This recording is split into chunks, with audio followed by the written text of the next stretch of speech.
Jūs tik įsivaizduokit, mano Sauliukas pasiėmė savaitę atostogų ir išvažiavo į žvejybą.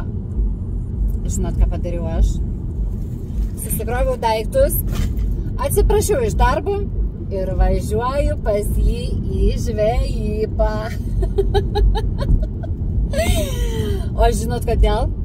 Nes žinant, kad vyrai nepatiria jokio streso ir jokių nervų, mūsų oda raukšlėjasi dvigubai greičiau. Todėl mes negalim leisti savo vyram gyventi ramiai. Panas, pamatytumėt, kaip apsidžiaugė Sauliukas, kai aš pas jį atvažiavau. Jisai taip apsidžiaugė, sako, ir čia nahui mane radai. Tik kaip aš jo nerasiu, jeigu aš jam GPS-ą į mašiną įstačius ir aš visą laiką žinau, kur jis yra.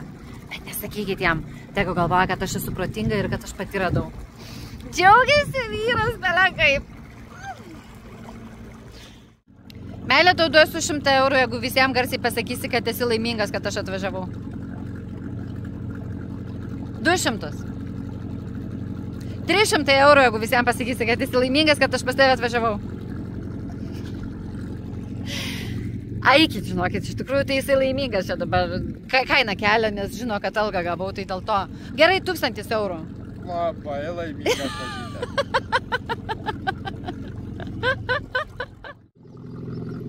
O tik atvažiavau iš karto kliovas.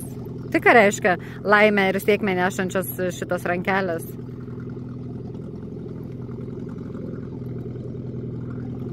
Varlės tik karkė.